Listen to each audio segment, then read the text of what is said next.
Bom dia, pessoal. Bom dia a você que pode estar assistindo agora pelo Facebook. Hoje, pela primeira vez, nós vamos estar transmitindo o nosso culto ao vivo pelo Facebook. Iríamos transmitir pelo YouTube, mas houve um problema e nós estamos fazendo pelo Facebook. Nós estamos num domingo especial, um domingo que nós celebramos a Páscoa do Senhor. Páscoa não é coelhinho, Páscoa não é chocolate, Páscoa não é bacalhau, Páscoa é lembrar que um dia fomos escravos, mas Jesus nos libertou. O povo de Israel lembra a passagem de uma época que eles eram escravos, numa terra aonde eles chegaram para abençoar e foram sendo oprimidos com o passar do tempo, mas que um dia, segundo a promessa de Deus, Deus enviou um homem chamado Moisés para resgatá-los daquela terra e levá-los à terra que havia prometido a Abraão, a Isaac e a Jacó. E hoje nós celebramos a Páscoa, porque o Senhor Jesus era a promessa, um Cordeiro de Deus que tira o pecado do mundo, e Ele morreu, mas Ele ressuscitou, e por isso nós estamos aqui. E um dia nós iremos alcançar a nossa terra prometida.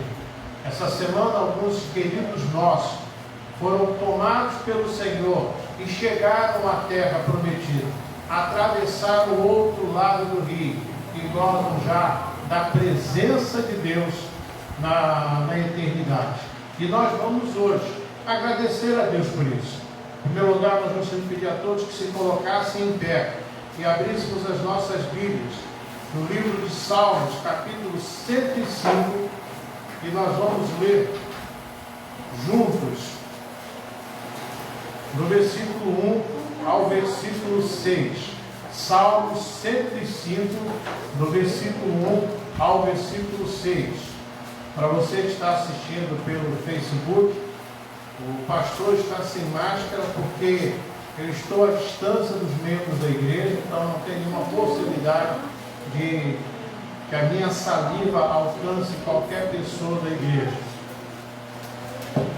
Salmo 105, do versículo 1 ao versículo 6, nós lemos da seguinte forma. Vamos ler juntos? Rendei graças ao Senhor, invocai o seu nome, fazei conhecido entre os povos os seus feitos, cantai-lhe salmos, narrai todas as suas maravilhas, gloriai-vos no seu santo nome, alegre-se o coração dos que buscam o Senhor, buscai o Senhor e o seu poder, buscai perpetuamente a sua presença. Lembrai-vos das maravilhas que fez, dos seus prodígios e dos juízos dos seus lábios. Vós, descendentes de Abraão, seu servo, vós, filhos de Jacó, seus escolhidos. Louvemos ao Senhor através da oração. Pai querido, em nome de Jesus, nós te agradecemos por essa manhã, porque independente de como estava o clima naquela manhã de domingo, como diz o cântico, foi numa linda manhã. Numa linda manhã porque o domingo se tornou o domingo da ressurreição, aonde a promessa se cumpriu de vez, aonde o Cristo que se fez carne e habitou entre nós, e que foi visto a sua glória como do jeito do Pai, ressuscitou. E por isso nós ressuscitamos com Ele. E por isso nós te agradecemos nesta manhã, porque nós podemos declarar com absoluta convicção da nossa alma, do nosso intelecto: Jesus ressuscitou, e por isso nós nos alegramos diante do Senhor. Obrigado, Senhor, por este momento. Obrigado por essa oportunidade na tua casa. Em nome de Jesus. Amém. Os queridos podem sentar. Nós vamos ler um texto da palavra de Deus que se encontra em Mateus. Abramos todos. Mateus capítulo 26.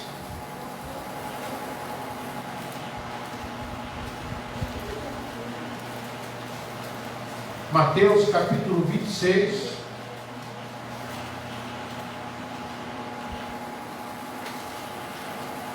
Eu vou estar lendo daqui a pouco, nós vamos pedir ao pastor Ivani que faça uma oração de intercessão pela causa que nós vamos apontar. Mateus 26, do versículo 36 ao 39, nós lemos da seguinte forma: em seguida, foi Jesus com eles a um lugar chamado Getsêmani, e disse a seus discípulos: assentai-vos aqui, enquanto eu vou ali orar. E levando consigo a Pedro e os 2 filhos de Zebedeu, começou a entristecer-se e a angustiar-se. Então lhes disse: a minha alma está profundamente triste até a morte. Ficai aqui e vigiai comigo. Adiantando-se um pouco, prostrou-se o seu rosto, orando e dizendo: meu Pai, se possível, passa de mim esse cálice. Todavia não seja como eu quero, e sim como tu queres.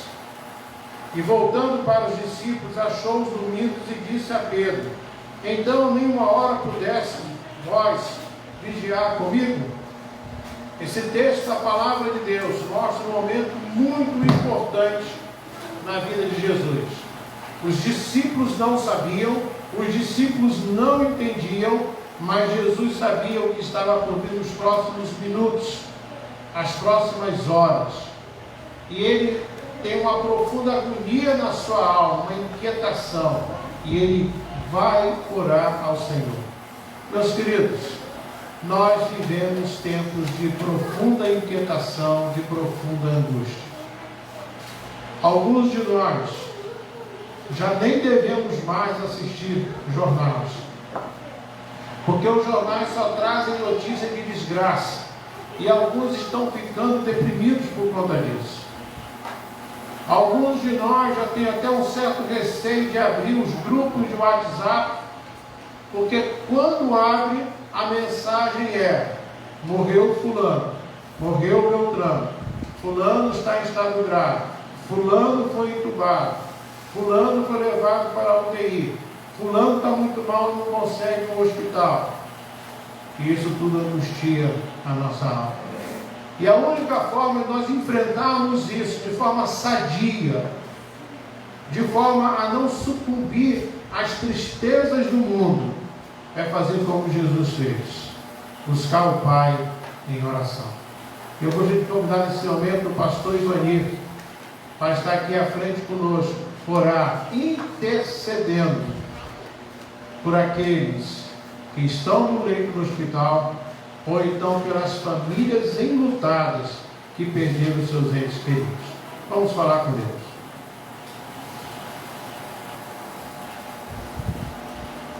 Deus amado, tu sabes quanto tem sido difícil para nós termos que suportar algumas situações que temos vivido ultimamente. Mas como diz a tua palavra, no mundo inteiro o povo está chorando. Tanto aqueles que são meras criaturas do Senhor, quanto os filhos de Deus, os teus filhos. Todos estão chorando. Todos estão sofrendo. Mas que o Senhor esteja enviando conforto às famílias que estão perdendo pessoas queridas, pessoas amadas. Que a esperança esteja, Senhor, nos corações das pessoas. Esperança no Senhor. Enquanto esperamos no Senhor, desejamos também que o sistema de saúde vá suportando, Senhor, aqueles que estão ficando doentes. Que as vacinas estejam chegando e estejam sendo utilizadas, e que o povo esteja sendo imunizado. Mas nunca deixe, Senhor, que a gente pense que a nossa esperança está aqui nessa terra. Está sempre no Senhor. Então, Senhor, esperamos em Ti, dependemos de Ti. O que nós aguardamos não é soluções completas para essa terra, mas aguardamos um novo céu e uma nova terra no Senhor. Em nome de Jesus. Amém. Eu vou fazer um registro aqui que não estava programado de fazer. Eu pedi a notícia que procure rapidamente, ou na faixa Tangará, Tem uma parte lá, está escrito presbítero Azul. Aí aqui alguma foto dele. Meus queridos, essa semana foi uma semana muito difícil, especialmente para mim. Na quarta-feira à noite, depois de sair aqui da igreja, eu recebi a comunicação do falecimento do presbítero Azul Ferreira. Na sexta-feira à tarde, nós recebemos a notícia, sexta-feira de manhã, nós recebemos a notícia do falecimento do presbítero Cícero Pereira, que aqui acho que Dona Lídia e Dona Luzia e a família do pastor Evangelho conheceram. E poucas horas depois nós recebemos a notícia do falecimento do pastor Moretti, da igreja Batista aqui do Jardim Peró, mas que para nós era uma pessoa muito especial, porque, em primeiro lugar, durante acho que 3 ou 4 anos eu dei aula para a filha dele, a Mary. E ele, durante quase 5 anos, deu aula para a netinha e já havia dando aula de inglês para a Letícia há 2 anos, né, Letícia? 1 ano, quase 2 anos, 1 ano alguma coisa. Então, pessoas especiais. Mas eu quero falar especialmente do presbítero Azul Ferreira. Esse homem um dia vai ser reconhecido na história como, vai ser colocado nos livros da história da igreja, como o homem que mudou a visão da igreja presbiteriana acerca de missões transculturais. Por conta da empolgação deste homem, da paixão deste homem, é que a igreja presbiteriana se viu forçada necessariamente para melhor servir os missionários, a mudar a estrutura da antiga Junta de Missões Estrangeiras para o que a gente chama hoje de APMT, Agência Presbiteriana de Missões Transculturais. Por quê? Porque surgiram pessoas querendo trabalhar com missões transculturais, mas dentro do Brasil, com os índios, com os quilombolas, e são pessoas que têm que ter um tratamento diferenciado, que é uma outra realidade. Não é como nós estamos tendo a experiência de plantar aqui a igreja do Tangará. E o seu Azul foi muito responsável por isso. Hoje a igreja presbiteriana está presente em 42 países, com mais de 240 missionários no campo e 200 missionários esperando a oportunidade para ir ao campo.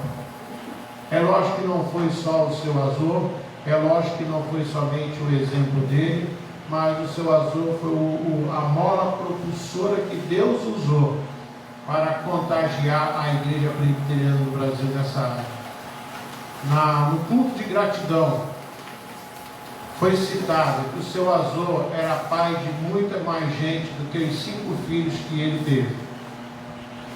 E eu sou um desses filhos que o seu Azul e Dona Dila tiveram, além dos 5 filhos.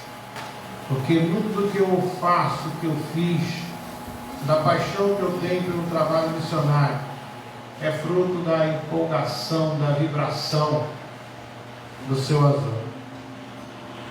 E eu tenho por ele mesmo uma profunda admiração, porque era um homem que não tinha os cursos que eu tenho, ou que muitos de nós temos, mas era um homem que tinha algo que eu desejo ter como ele tinha, uma unção do Espírito Santo fora do comum.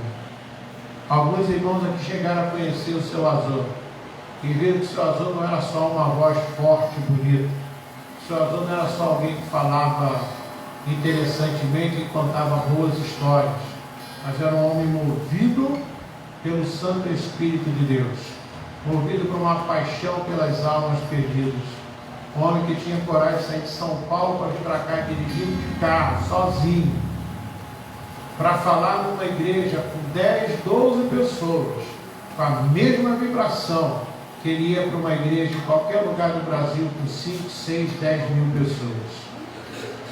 E esse homem me impulsionou a isso. Eu sou grato a Deus pelo exemplo dele dado, sou grato a Deus pelo exemplo que a Dona Dela também deixou. A casa deles era uma casa de acolhida, casa de refúgio. Eu mesmo dormi naquela casa 2 vezes, almocei eu acho que umas 3 ou 4 vezes e tomei café algumas vezes. Sempre muita gente, acolhimento, carinho, amor, paixão. E quando nosso filho foi para São Paulo estudar, O seu Azor disse que acolheria ele lá, mas como o seu Azor sempre foi preocupado com o bem-estar, disse: olha, minha casa está aberta, Netinho não vai precisar pagar nada de comida, vocês não vão se preocupar com nada, mas eu tenho um lugar melhor para ele, eu tenho um lugar que vai ser mais interessante para ele. Se vocês quiserem, a gente vê esse lugar. E nós vimos, mas Netinho, durante um ano, quase um ano e meio, todo final de semana, todo domingo, ele ia para a casa do seu Azor, tomava um café com o seu Azor, ia para a escola dominical na igreja presbiteriana da Penha, em São Paulo, e depois voltava para almoçar com a família do seu Azor. E ao ir embora, a filha do seu Azor, Silmara, preparava geralmente uma quentinha para Netinho, uma marmita para Netinho. Netinho dizia que ela botava toda a comida, que às vezes aquilo ia até a quarta-feira, aquela comida do almoço de domingo, que era sempre um churrasco. Como minha família foi abençoada pela vida desse homem, como a paixão desse homem incendiou meu coração. Eu quero deixar registrado aqui, diante de todos vocês, a minha eterna gratidão a Deus pela vida de um homem como esse. O meu desejo é que eu possa, ao final da minha vida, ser lembrado como um homem, como foi o presbítero Azor, ser lembrado como um homem, como foi o meu pai, ser lembrado como um homem, como foi o reverendo João Gomes Neto e vários outros. Há poucos dias atrás, depois de anos falando, sem falar com uma pessoa que foi meu colega de infância e de adolescência, ele me falou algo que encheu meu coração de alegria, dizendo assim para mim: Júnior, todas as vezes que o seu pai me encontrava, o seu pai falava comigo: vai lá na igreja presbiteriana do Riachuelo, é pertinho da sua casa, vai lá participar de um culto, vai lá ouvir o Evangelho. Seu Azor também era um homem assim. Toda vez que ele tinha oportunidade, ele falava de Jesus, convidava as pessoas para ouvir de Jesus, para conhecer de Jesus. Eu quero ser visto também um dia assim. Como diz a palavra de Deus, homens da qual esse mundo não mereceu, mas pela graça de Deus viveram aqui. Vamos fazer uma oração de gratidão a Deus nesse momento, pela pessoa, mas principalmente pela ação de Deus sobre a vida deste homem chamado Azor Ferreira. Pai querido, em nome de Jesus, nós te louvamos, Pai, pela vida do seu Azor. Nós te louvamos, Pai, pela vida da dona Adela, Pai. Eles estão na tua presença, eles celebram já diante de ti. Como disse a neta do seu Azor, né? Com aquele vozeirão todo, o céu todo está ouvindo a voz do seu Azor. Mas nós temos milhões e milhões, bilhões e bilhões que estão ali junto com o seu Azor, louvando e glorificando ao Senhor. Pedimos ao Senhor por nós, que sentimos a sua partida, seus filhos, Silmara, o Azor Júnior, Joel, o Tutu, pelos netos, bisnetos, genro, noras, pelas suas irmãs, Anice e a Débora, pela igreja da Penha, por nós, os seus filhos, além dos filhos que ele teve, pelos nossos missionários que choram, aquele pastor dos missionários.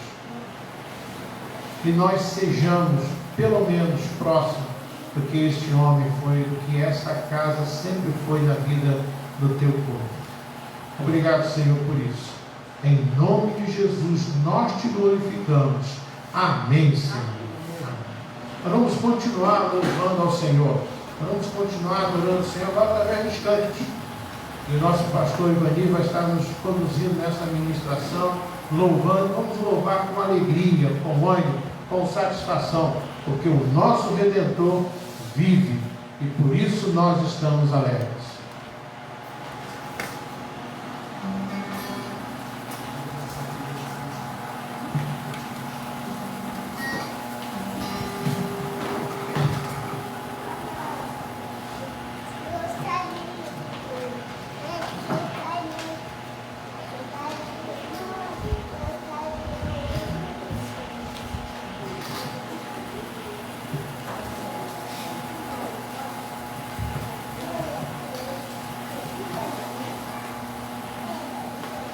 ao Senhor, eu te busco, te procuro, ó Deus.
Ainda não creem no sacrifício do Senhor Jesus. Eles continuam comemorando a Páscoa, mas sem o sentido justamente cristão. É claro que os primeiros cristãos, os primeiros discípulos eram judeus. Então essa raiz aí nós temos, e nesse sentido o patriarca Abraão, nós somos todos filhos dele, somos filhos na fé de Abraão, mas nós comemoramos a Páscoa cristã, quer dizer, o que o Senhor Jesus é uma nova aliança. Sexta-feira ele foi morto, sofreu, mas ao terceiro dia ele ressuscitou, e nós estamos aqui para comemorar isso.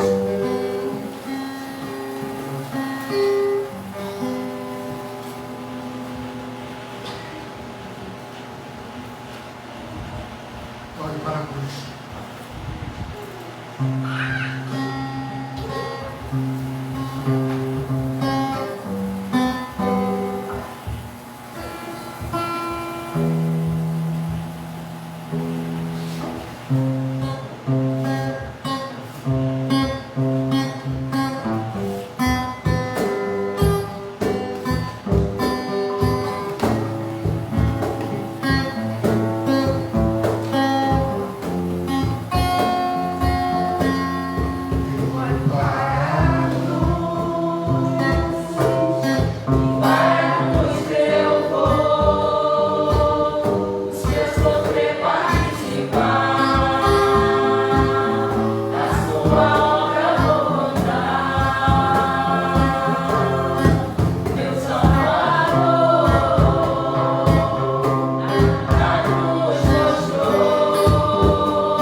deixou os céus para me encontrar.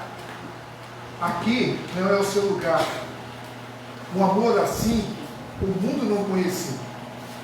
Aquela cruz se entregou, o teu perdão me alcançou. Um amor assim, o mundo não conhecia. No altar da adoração, seja sempre exaltado. Jesus, Filho de Deus, deixou a sua glória, morreu em meu lugar. Jesus, Filho de Deus, tu és Jesus, Filho de Deus. Vamos declarar isso agora para o Senhor Jesus. Vamos louvar o seu nome.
obrigado, Senhor, porque o Senhor Jesus, Ele se desvestiu da sua glória, Ele se tornou figura humana, como nós mesmos, se humilhou a tal ponto. Mas obrigado porque Ele fez isso por amor. Se não fosse isso, não seria possível a salvação chegar até nós. Muito obrigado, Senhor. Que o teu povo, aqueles que te servem, aqueles que já abriram o coração para o Senhor, esteja declarando isso, um exemplo que nós ouvimos aqui hoje, do presbítero Azor e alguns outros irmãos que se dedicaram à tua obra, que seja um exemplo para nós seguirmos, para que outros também venham conhecer esse amor do Senhor Jesus Cristo. É no nome dele, do Senhor Jesus, que nós choramos. Amém.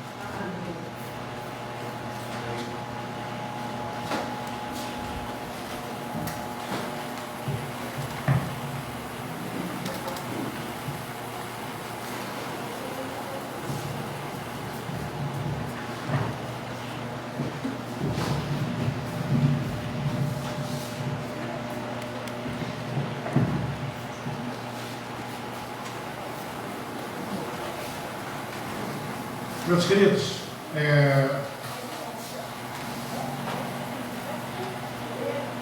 semana, com essas pessoas que morreram, muitas coisas foram faladas, muitas expressões nós usamos.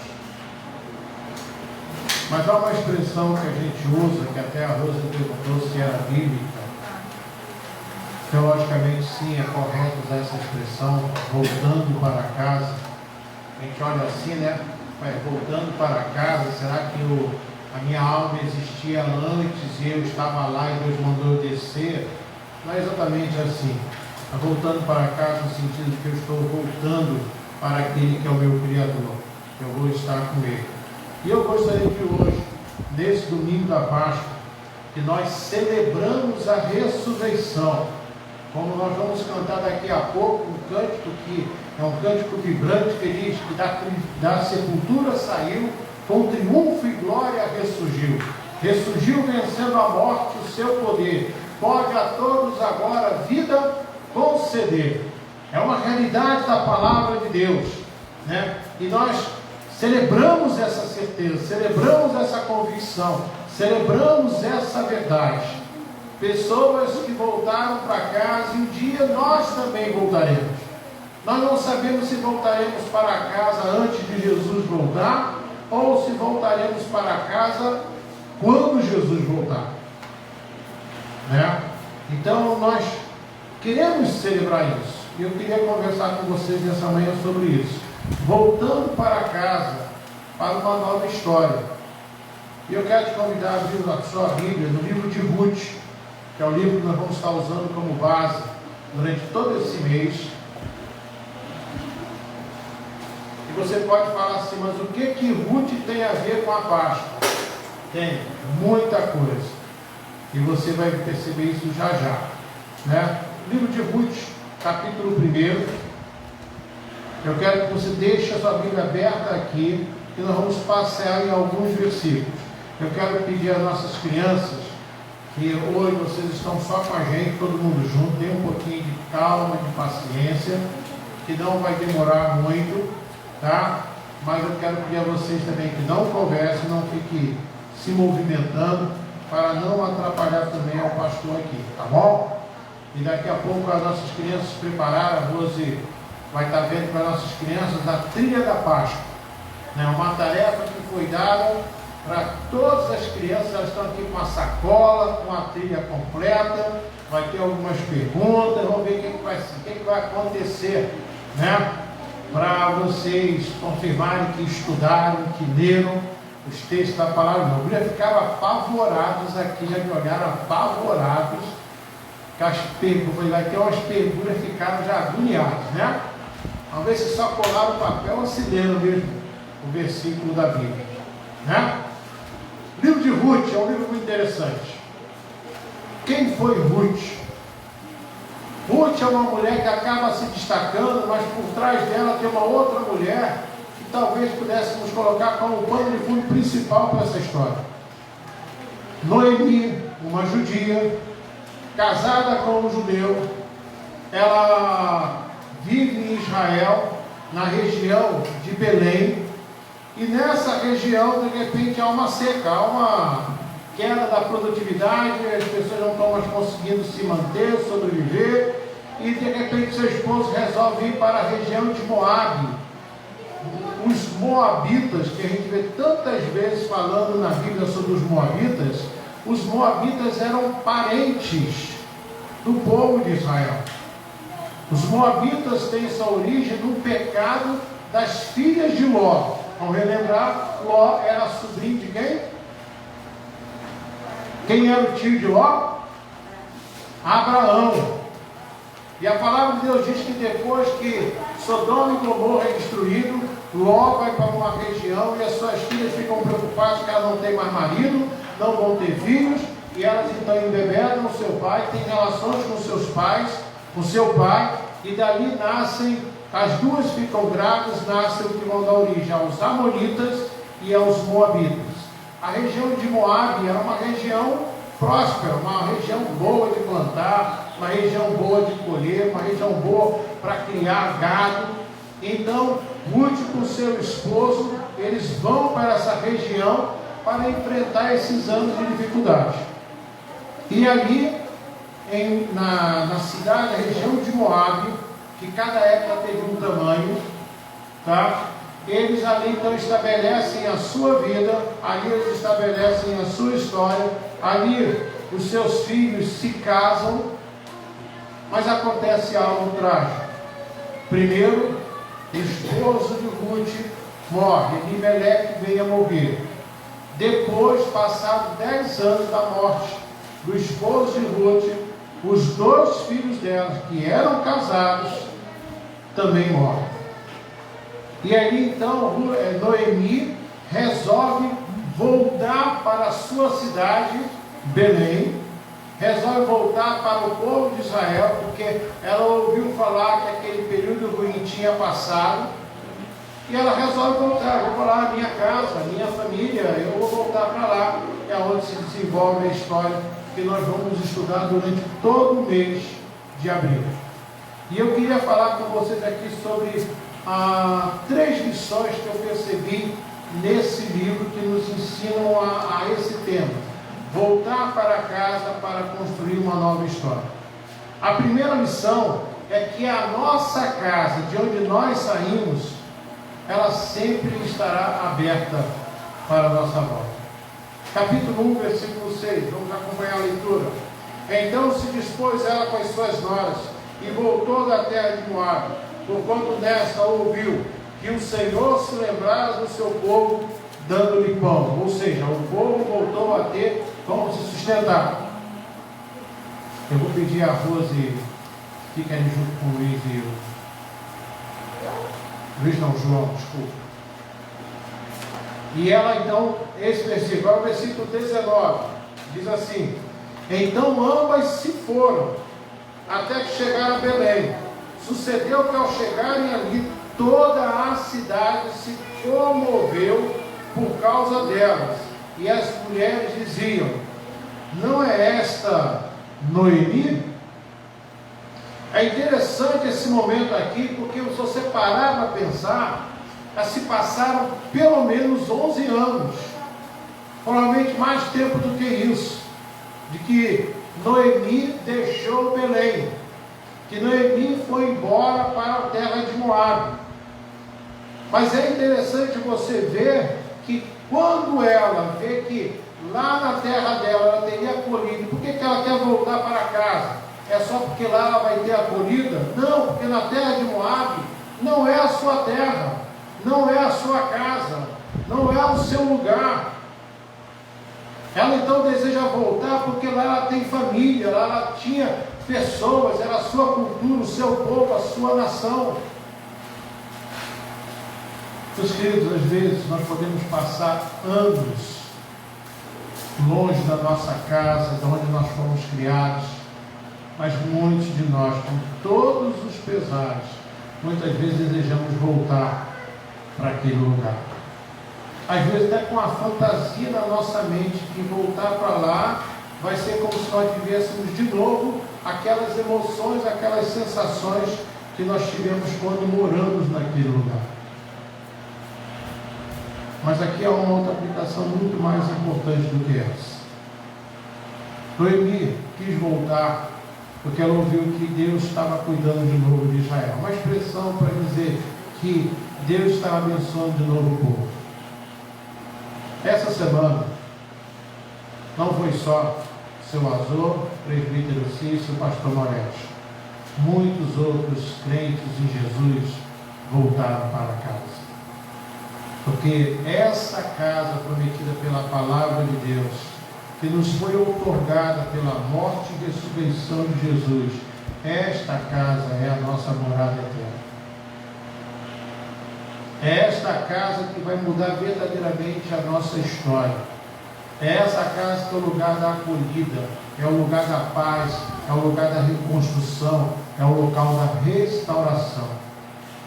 Noemi pensava em reconstruir a sua história a partir dessa volta à sua família, à sua terra. O verdadeiro servo de Deus, ele não deve lamentar pela morte, porque ele tem que ter, se ele conhece a sua palavra de Deus, se ele é um servo de Deus, ele vai entender que quem morre em Jesus está indo para o melhor lugar, está indo para casa, está voltando para casa, para a presença do Pai, aonde ele vai estar a eternidade de forma sadia e saudável. Mas há uma segunda lição que esse texto nos ensina sobre voltar para casa para construir uma nova história. É que nós temos que ter sensatez e ao mesmo tempo influência. E quando eu vejo aqui sensatez e influência, logo me vem à mente o presbítero Azor, quando ele disse para a gente: olha, eu vou acolher Netinho, minha casa está aqui, mas eu tenho um lugar melhor para ele. Eu tenho um lugar onde ele vai ficar melhor. E olha o que diz o versículo 8.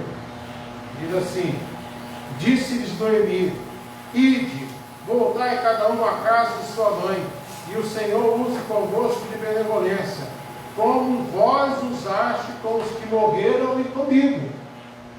Aquelas duas mulheres moabitas, elas estavam na sua casa, elas estavam na sua terra, elas estavam na sua parentela. E quando Noemi resolve voltar, ela diz: nós vamos contigo. E Noemi tem a questão da sensatez nesse momento e fala: olha só, não façam isso, voltem para a casa da mãe de vocês, vocês são novas, vocês têm condições de conseguir um outro marido, vocês têm condições de reconstruir a história de vocês no meio do povo de vocês. Voltem para casa, fiquem com a sua família. E se você for ler todos os versículos seguintes, Noemi vai falar assim: olha, eu não tenho como dar marido para vocês, ainda que eu pudesse casar e ficar grávida de novo, ter filho, vocês não iam esperar esse tempo todinho para poder eles crescer e poder casar com vocês. Então fiquem aqui.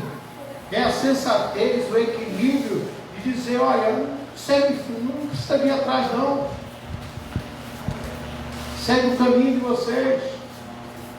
Esse aqui é o bom caminho, esse aqui é a verdade. Isso aqui é que vai fazer diferença para vocês. E muitas vezes nós devemos ser assim mesmo. Nós viemos no carro, conversei sobre duas pessoas que estão enfermas. E eu procurei orientar essas pessoas sobre cuidados médicos. Essas pessoas, de alguma forma, rejeitaram. Tem uma hora que a gente não tem mais o que falar. Para uma delas eu fiz ilustração com o seu trabalho para explicar por que ela deveria procurar a assistência médica. Sensatez. Nós estamos numa época de morte e nós temos que ter sensatez. Se há qualquer sintoma, cuidado. Por que todos vocês estão de máscara? Por que todos nós temos aqui o álcool para limpar a mão constantemente? Porque tem ali o tapete com a água sanitária para poder limpar o calçado? Sensatez. E quando nós temos sensatez, nós vamos ter a segunda coisa, que é a influência. Olha o versículo 16. Disse, porém, Ruth. Noemi tinha duas noras, Orfa e Ruth. E Ruth diz assim: não me inste, ou seja, não tente me convencer para que eu te deixe e me obrigue a não mais seguir-te. Porque onde quer que fores, irei eu, e aonde quer que pousares, ali pousarei eu. O teu povo é o meu povo, o teu Deus é o meu Deus. Aqui é interessante a gente ver toda a influência dessa sogra sobre a sua nora. Toda a influência, toda a penetração de caráter que ela teve, ao ponto dela chegar e dizer assim: não estou preocupado em ter um outro marido, eu não estou pensando no meu futuro, eu quero dizer para a senhora o seguinte: aonde quer que você for, eu vou, onde for que você venha morar, eu vou morar, o teu povo é o meu povo, o teu Deus é o meu Deus. É interessante a gente observar essa influência que Noemi exerce sobre Ruth, e que a preocupação de Ruth não é ela, mas a sua sogra. Ela não quer deixar a sua sogra sozinha, ela não quer abandonar, não quer vê-la sofrer mais do que sofreu, ela quer estar do lado dela, ela quer participar com ela. E nós precisamos exercer uma tal influência sobre as pessoas, que as pessoas queiram servir o mesmo Deus que nós servimos, queiram amar a Deus como nós amamos. E vai uma pergunta: qual é a influência que você tem sobre os seus filhos? Qual a influência que você tem sobre os seus familiares? Qual a influência que você tem sobre os seus vizinhos, seus colegas de trabalho, seus colegas de sala de aula? Será que as pessoas que estão ao nosso redor querem dizer que o teu povo é meu povo, o teu Deus é meu Deus? Noemi deixou essa influência. Nós sabemos que nós não decidimos pelas pessoas. Nós não podemos colocar toda a culpa das pessoas não seguirem o Evangelho porque nós não demos um bom testemunho. Nem sempre vai ser assim. Mas há sim influência. Eu citei aqui ainda agora a influência do seu azul sobre a minha vida. Citei mais dois homens, o meu pai e o reverendo João Gomes Neto. Poderia citar da minha mãe também, a sua vida de oração, sua preocupação com os outros. Quantas vezes a minha mãe deixou de fazer as coisas para ela, para beneficiar os outros. E isso trouxe influência sobre muita gente. Orfa não agiu errado, ela agiu com sensatez, ela ouviu a sua sogra. Mas Noemi, a Ruth, ela dá um passo além da sensatez, ela dá um passo da comoção, da emoção, da influência. O teu povo é meu povo, o teu Deus é meu Deus, onde você for eu vou, aonde você morar eu vou estar do seu lado.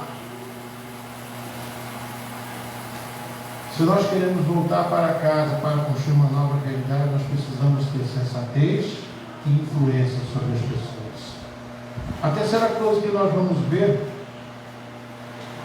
é que às vezes, por conta da dor, nós somos levados a ver apenas o agora. Olha só que interessante a visão de Noemi sobre a sua vida. Versículo 20 a 22. Porém, ela lhes dizia: não me chameis Noemi, chamai-me Mara, porque grande amargura me tem dado o Todo-Poderoso. Ditosa, ou seja, feliz eu parti. Porém o Senhor me fez voltar pobre, porque pois me chamareis Noemi, visto que o Senhor se manifestou contra mim, e o Todo-Poderoso me tem afligido.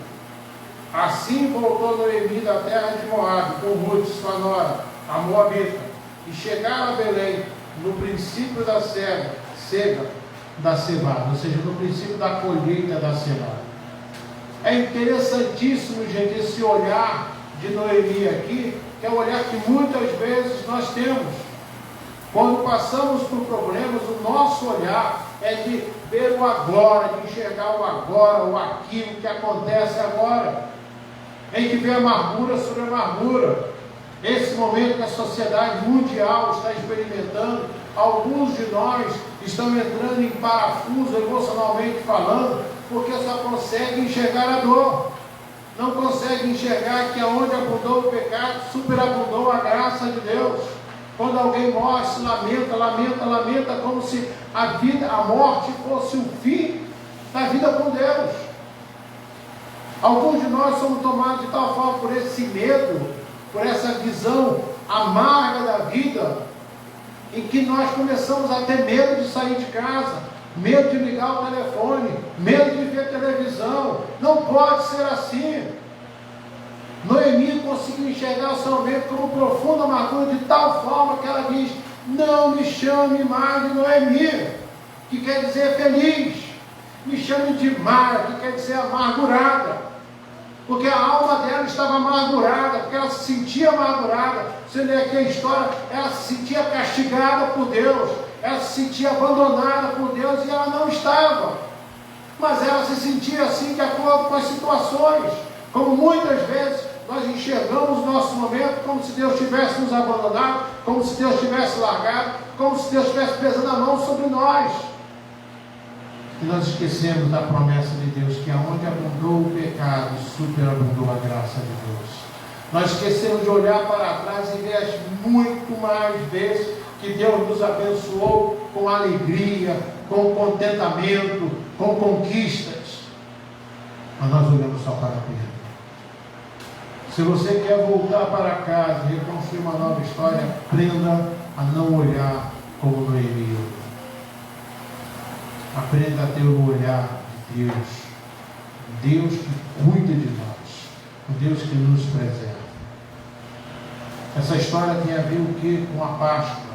Absolutamente tudo. Primeiro, historicamente, se você ler o capítulo 3, versículo 22, você vai ver aqui assim. Vou ler do 19 ao 22, ficar mais fácil. Esrom gerou Ramo, Ramo gerou Aminadab, Aminadab gerou a Naasson, Naasson gerou a Salmão, Salmão gerou a Boaz, que veio a casar com Ruth. Boaz gerou a Obed, Obed gerou a Jessé, Jessé gerou a Davi, o rei de Israel, de onde veio o Cordeiro de Deus, que tira o pecado do mundo, Jesus. Aquilo que era amargura para Noemi naquele momento, na verdade era uma ação de Deus para o cumprimento de uma promessa que viria a acontecer centenas, dezenas de anos posteriormente, porque dali, daquela amargura, daquela dor, daquele sofrimento, haveria de nascer o avô daquele que seria o rei de Israel, de onde haveria de sair, como diz a palavra de Deus, da raiz de Davi, o Cordeiro de Deus que tira o pecado do mundo, o verdadeiro rei de Israel, Jesus Cristo. Talvez da sua dor, da minha dor desse momento, lá no futuro, que talvez nós não estejamos aqui, venha acontecer algo maravilhoso para as pessoas. Não enxergue o momento somente pela dor, porque na dor também Deus tem um propósito para as nossas vidas. Deus é conosco, Deus não nos abandonou. Como diz a palavra de Deus em Apocalipse, Deus enxugará dos nossos olhos toda lágrima. É uma promessa de Deus.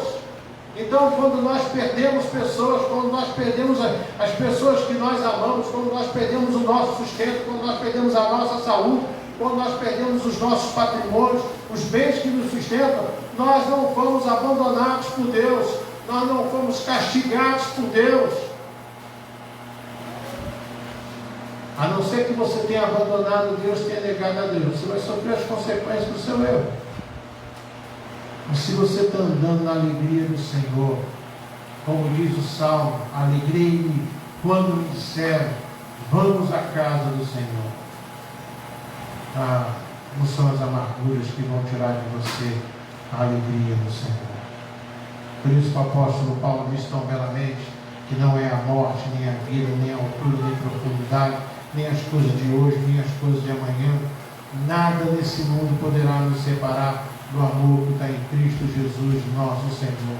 E essa é a certeza que move a igreja do Senhor. Não a certeza, eu gosto sempre de repetir isso, não a certeza de uma esperança, não a certeza de algo que pode vir a acontecer, mas a plena convicção de que é desse jeito e que será. Eu não espero que Deus me leve no final. Eu sei que o meu Redentor vive e que eu irei.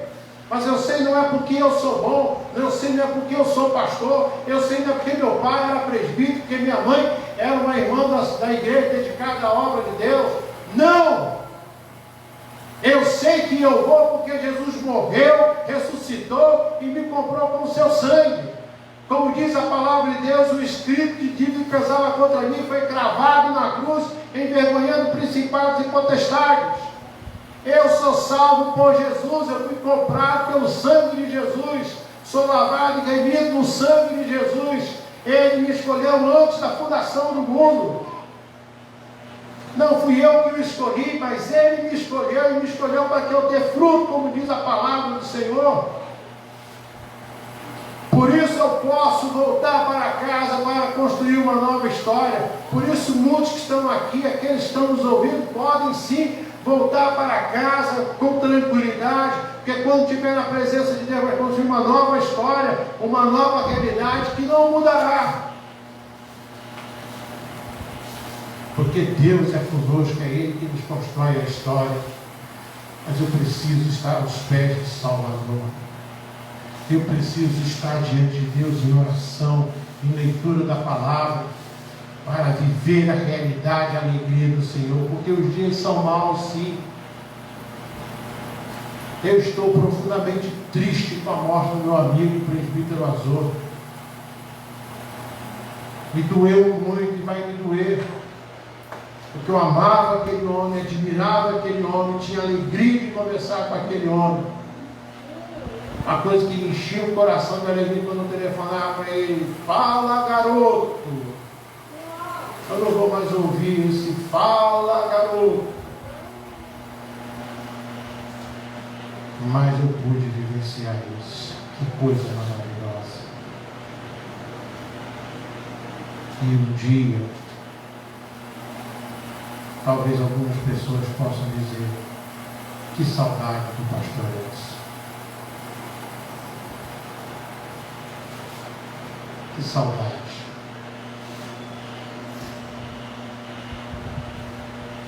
Deus está te convidando nesse domingo da ressurreição para que você construa uma nova história. Mas a história é voltando para Ele. Você que ainda não tem a Jesus, busque a Ele, peça perdão a Ele, ore a Ele e fala: meu Jesus, eu preciso de Ti, eu preciso do Teu perdão, eu preciso do Teu amor. Você vai começar a construir a sua história voltando para casa. E no dia que o Senhor nos chamar, seja antes do arrebatamento ou no arrebatamento, nós desfrutaremos da eternidade na presença de Deus, da alegria da salvação, não da espera, mas da certeza daquilo que nós cremos, porque a palavra de Deus nos revela isso. Quero te convidar em nome de Jesus. Você criança, você adulto, você jovem, você idoso, se você não tem ainda a certeza da salvação, se você não compreendeu o que é salvação, quero te convidar agora em nome de Jesus a orar e dizer: Deus, eu quero isso na minha vida. Eu quero essa realidade na minha vida. Você que já é, que tem essa convicção, que tem a certeza, ore ao Senhor agora dizendo: Senhor, não deixe que as amarguras do mundo me roubem essa alegria, que eu continue vibrando diante do Senhor, ainda que com lágrimas.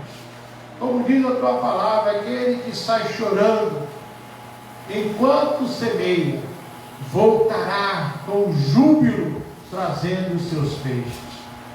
E foi isso que Noemi acabou experimentando, foi isso que Ruth experimentou, e é isso que nós podemos experimentar dia a dia, porque o nosso Redentor vive. Ele não está preso numa cruz, Ele ressuscitou. Vamos falar com Deus? Quero te convidar em nome de Jesus. Baixe sua cabeça, feche os seus olhos, Feche seus olhos para que nada venha tirar sua atenção. Eu quero te convidar agora, se você quiser entregar a sua vida a Jesus, a você repetir comigo essa oração. Senhor Jesus, nessa manhã, em que comemoramos a ressurreição, a vida vencendo a morte, eu quero entregar a minha vida a Ti. Eu quero me colocar nas Tuas mãos. Salva-me, Senhor. É a oração que te fazemos, em nome de Jesus. Amém. Nós vamos convidar a nossa irmã Laureni, que vai nos ajudar na distribuição da ceia. E enquanto a nossa irmã estiver distribuindo, os elementos da ceia, nós vamos cantar o hino 274, que diz: da sepultura saiu, com triunfo e glória ressurgiu. Ressurgiu vencendo a morte e o seu poder. Pode a todos agora vir a conceder. Ressurgiu, ressurgiu, aleluia, ressurgiu. Vamos nos colocar em pé, vamos cantar para o pessoal que cante aqui no microfone, para nos ajudar. E enquanto nós estivermos cantando, a nossa irmã vai estar distribuindo a ceia. Quem pode fazer parte da ceia? Aquele que sendo membro de uma igreja evangélica e que está em comunhão com Deus e com a sua igreja. Você vai receber o pão, vai receber o cálice, depois juntos nós vamos celebrar o Senhor. Hoje, especialmente hoje, apenas hoje, as nossas crianças que foram batizadas na infância poderão participar da ceia.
maravilhosa, não a esperança, mas a doce e maravilhosa realidade que Jesus ressurgiu. O Senhor, na noite em que ele seria traído, ele reuniu os seus discípulos e disse aos seus discípulos: este é o meu corpo, que é entregue por amor de vós. Fazei isso sempre em memória de mim. Logo depois pegou o cálice, com o vinho e disse: esse cálice é o cálice da nova aliança. É o meu sangue que é derramado por amor de vós. Fazei isto em memória de mim. E na alegria do Senhor, nós vamos orar agora consagrando esses elementos. E logo depois vamos comer esse pão, beber esse cálice, porque Jesus ressuscitou. Ó Pai querido, em nome do Teu Filho Jesus, no nome precioso daquele que veio, que fez-se homem entre nós, que habitou entre nós, que sofreu por nós, nós consagramos agora este pão e este suco como elementos da celebração da vida, a celebração da esperança, a celebração da convicção que a morte não teve vitória, que Satanás foi derrotado definitivamente, quando ao terceiro dia o Teu Filho Jesus ressuscitou. Da sepultura ele saiu com triunfo e glória, ele ressurgiu. E nós nos alegramos do Senhor por isso. Nós celebramos diante do Senhor por isso. Porque ao comermos o pão e ao bebermos o cálice, nós estamos dizendo: um dia nós estaremos diante daquele que deu o seu corpo, que derramou o seu sangue. Consagramos a Ti, para a honra e glória do Teu nome, em nome dele, o Teu Filho, o nosso Salvador, Jesus Cristo. Amém. Comamos, pois, do pão, bebamos do cálice, em nome de Jesus.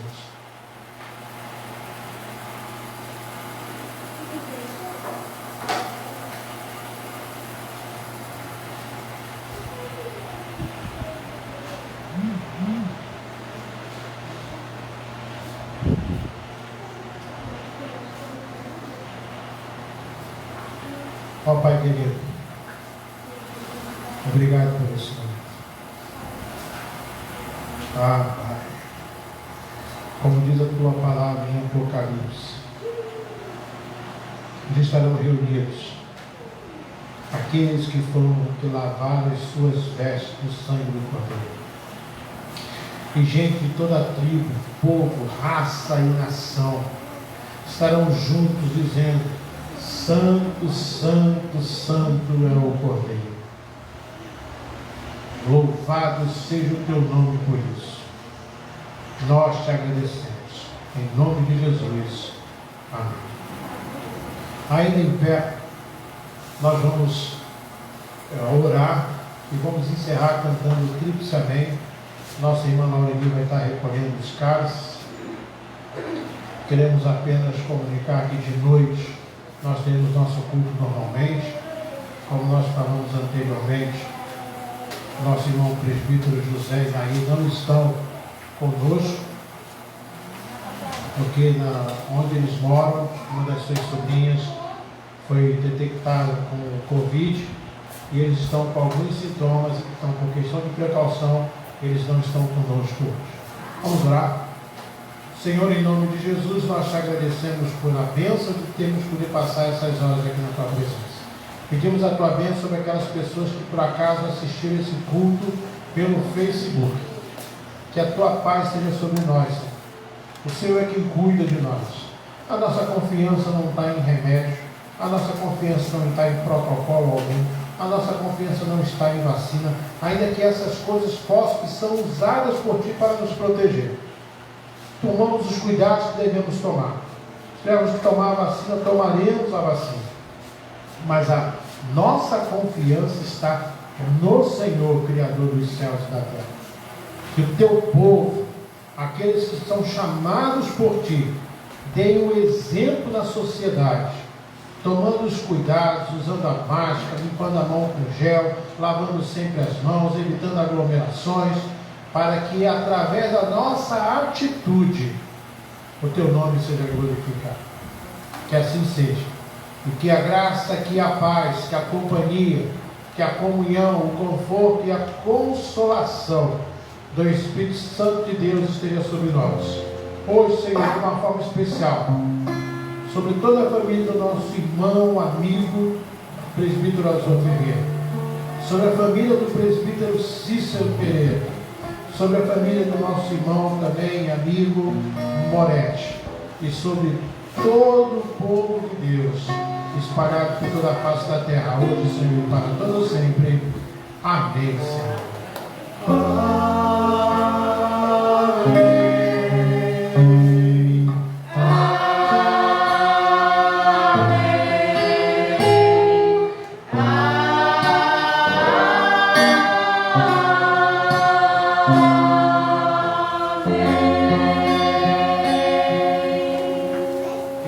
Todos abençoe e que nós celebremos a Deus.